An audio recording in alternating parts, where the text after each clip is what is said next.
Dear friends, cinema గురించి మాట్లాడుకోవాలంటే అది ఒక మహాగ్రంథమే అవుతుంది. ఈరోజు మనము సినిమా పరంగా ప్రధానమైనటువంటి షార్ట్స్ గురించి మాట్లాడుకుందాం. షార్ట్ డివిజన్ అనేది మొదటగా దర్శకుడు నిర్ణయించుకుంటాడు.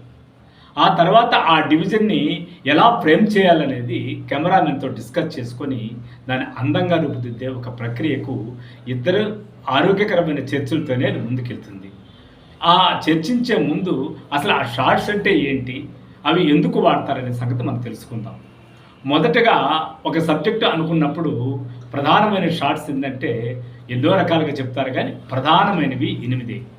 అందులో మొదటిది ఏరియల్ షాట్. ఏరియల్ షాట్ అంటేనే మీకు అందరికి ఇప్పటికే తెలిసిపెట్టింది. ఎందుకంటే సబ్జెక్టుకు సంబంధించి ప్రాపర్టీని, ఆ యొక్క లొకేషన్ని ఎలివేట్ చేసే యొక్క షాట్ని మనం ఏరియల్ షాట్ అంటాం. ఆ తర్వాత ఇక లాంగ్ షాట్. లాంగ్ షాట్ అంటే ఏరియల్ షాట్ అంటే టోటల్ ఏరియా చేసినప్పుడు కూడా లాంగ్ షాట్ అన్నప్పుడు ఆ సబ్జెక్ట్నే ప్రధానం చేసుకుని తీసే షాట్ని లాంగ్ షాట్ అంటారు. ఇక దాని తర్వాత ఇంకొంచెం సబ్జెక్ట్ని దృష్టిలో పెట్టుకొని తీసే యొక్క షాట్ని వైడ్ షాట్ అంటారు. ఇక ఆ సబ్జెక్ట్లో ఉన్నటువంటి పాత్రధారుడి యొక్క ఎక్స్ప్రెషన్ మనకు స్పష్టంగా కావాలనుకున్నప్పుడు క్లోజ్ షాట్ని డిసైడ్ చేస్తారు. ఆ క్లోజ్లో కూడా టైట్ క్లోజ్ షాట్ కూడా చేస్తారు. ఎందుకంటే ఒక ఎమోషన్ క్యారీ అయ్యేటప్పుడు డ్రామాటిక్ దూరంగా ఉండాలన్నప్పుడు టైట్ క్లోజ్ షాట్ పెట్టి అందులో చిన్న చిన్న కదలికలు, కంటికి సంబంధించి కానీ, ముక్కు పుటాలు అదరడం కానీ, పెదాలు అదరడం కానీ, ఇలా చిన్న చిన్న రిజిస్ట్రేషన్ అయ్యేటువంటి షాట్స్కి టైట్ క్లోజ్ షాట్ని ఉపయోగిస్తారు. ఇక వైడ్ షాట్లో కూడా టైట్ వైడ్ ఉంది, లాంగ్ వైడ్ ఉంది. అదంత ప్రాధాన్యత కాదు. కానీ ఇక ఆ క్లోజ్ షాట్స్ అయిపోయిన తర్వాత ఇక మనం ప్రధానమైనటువంటిది ఇక సబ్జెక్ట్ని ఎలివేట్ చేసేటప్పుడు టిల్డప్ షాట్ అంటే ఒక వ్యక్తి పరిగెత్తూ ఉన్నాడు అనుకోండి, టిల్ అప్ నుంచి డౌన్ చేసుకోవచ్చు. అదేవిధంగా ఒక మర్డర్ సన్నివేశం జరిగేటప్పుడు టిల్ డౌన్లో నుండి అంటే ఫోర్గ్రౌండ్లో ఆ షాట్ని పెట్టుకోవడం వల్ల ఆ యొక్క మర్డర్ యొక్క భయానకత్వము ఆడియన్స్కి రిజిస్టర్ కావడం కోసం టిల్ డౌన్ షాట్ పెట్టుకుంటారు. అదేవిధంగా టిల్ అప్ కూడా ఉపయోగిస్తారు. ఏది ఏమైనా ఈ అన్ని షాట్స్ కూడా ఒకే విధంగా ఒక మోసదారులో ఉంటాయని చెప్పడానికి లేదు. దర్శకుడు ఆలోచించే విధానం బట్టి, కెమెరామెన్ యొక్క దృష్టికోణాన్ని బట్టి, ఇక సబ్జెక్టు దృష్టికోణాన్ని బట్టి రచయిత కొన్ని ఐడెంటిఫికేషన్ చేస్తుంటాడు. ఈ సబ్జెక్టు ఇలా ఉంటే బాగుంటుందని. అప్పుడు ఏదో ఒక కొత్త థాట్ దర్శకుడికి రావచ్చు, కెమెరామెన్కు రావచ్చు. ఇద్దరికీ వచ్చినప్పుడు మామూలు వైట్ షాట్నే కూడా ఒక ప్రాపర్టీని ఎక్కడో ఒక సజెషన్లో పెట్టడం వల్ల ఒక అందమైనటువంటి దృశ్యంగా అది కనిపిస్తుంది. అదేవిధంగా క్లోజ్ షాట్లో కూడా ఎక్కడో ఒక చోట చిన్న ఆకు కదలడము, ఒక కనురెప్పకు సంబంధించినటువంటి ఇది కదలడము, హ్యార్స్కి సంబంధించినటువంటి ఒక చిన్న గాలి వచ్చినప్పుడు వచ్చేటటువంటి సౌండ్స్ క్రియేట్ చేసేటప్పుడు కానీ, పేరుకు క్లోజ్ షాట్ అయినా, వైడ్ షాట్ అయినా, లాంగ్ షాట్ అయినా, ఏరియల్ షాట్ అయినా ఆ దర్శకుడికి, ఆ కెమెరామెన్కు ఉన్నటువంటి క్రియేటివ్ పరిధిని బట్టి మామూలు షాట్ కూడా అందంగా తయారవుతుంది.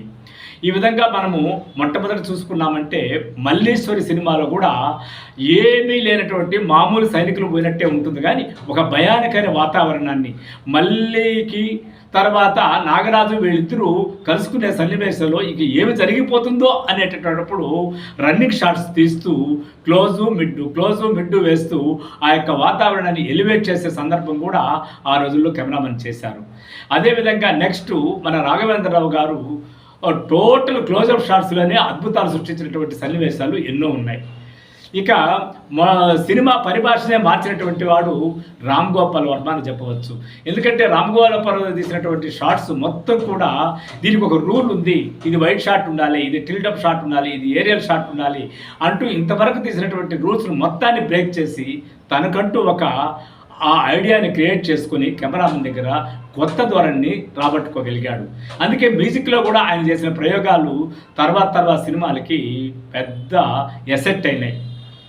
ఆ విధంగా ఇప్పుడు ఒక షార్ట్ ఫిల్మ్ తీసినా ఒక డాక్యుమెంటరీ తీసినా, అదేవిధంగా సినిమా తీసినా, ఎవరు ఏది తీసినా కూడా సబ్జెక్ట్ ముఖ్యము, షార్ట్ ముఖ్యమా అని ఆలోచించినప్పుడు సబ్జెక్టుకు అనుగుణమైనటువంటి షార్టే గొప్పది కానీ షార్ట్ అందంగా ఉండాలనుకుని తీసేటటువంటి షార్ట్ గొప్పది కాదని పర్సూల్ బ్రదర్స్ ఎన్నో సందర్భాలు చెప్పారు.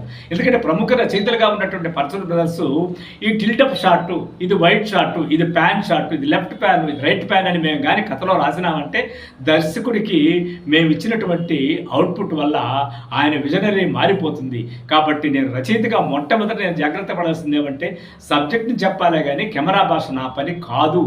కాబట్టి ఎట్టి పరిస్థితుల్లోనూ కెమెరామెన్ను, దర్శకుడు వీళ్ళిద్దరి యొక్క నిర్ణయమైనటువంటిది షార్ట్ ఉంటుంది, దర్శకత్వం ఉంటుందే కానీ రచయితకి ఎటువంటి పాత్ర లేదని పర్సూల్ బ్రదర్స్ చాలా సందర్భాల్లో చెప్పారు. గొప్ప రచయిత ఎప్పుడు షార్ట్ గురించి ఆలోచించడు, విజన్ తన యొక్క అనుకున్నటువంటి విజన్నే చెప్పేదానికి ప్రయత్నిస్తాడు. సో ఫ్రెండ్స్, సినిమాలో ఎవరు ఎన్ని రకాల షార్ట్స్ తీసినా టోటల్గా మనకు బెన్హార్ సినిమా నుంచి ఒక మల్లీశ్వర్ కానీ, మాయాబజార్ కానీ, ఒక కమర్షియల్గా తీసినటువంటి శివ సినిమా కావచ్చు, బాహుబలి కావచ్చు, అన్నిట్లోనూ మొత్తంగా 8-10 షాట్ల పైన ఏవి ఉండవు. అయితే వాటిని దర్శకుడు కానీ, కెమెరామెన్ కానీ వాడే విధానం బట్టే ఆ కొత్తదనము, ఆ వాడే విధానం బట్టే ప్రేక్షకుడిని ఆకట్టుకుంటుంది తప్ప ఈ షార్ట్స్ని ఒక సబ్జెక్టుగా, ఒక రొటీన్గా, ఒక పాఠంలాగా తీసుకుంటే ఆ రోజు క్రియేటివ్ అక్కడ చచ్చిపోయినట్టే. క్రియేటివ్కి హద్దులు లేవు కాబట్టి షార్ట్ కూడా హద్దులు లేవు. ఒక్కొక్క దర్శకుడు, ఒక్కొక్క కెమెరామన్ను వాళ్ళ దృష్టికోణంలో అద్భుతాలు క్రియేట్ చేసేటువంటి షార్ట్స్కి సంబంధించి కొద్దో గొప్ప మీకు అర్థమైందనుకుంటాను. నిజంగా ఈ షార్ట్స్ గురించి మీకు అర్థమైందని తెలుసుకుంటే మా విశ్వ రివ్యూ ఛానల్ని సబ్స్క్రైబ్ చేయండి, లైక్ చేయండి, షేర్ చేయండి. Thank you. విశ్వ రివ్యూస్ విశ్వనాథ్ రెడ్డి.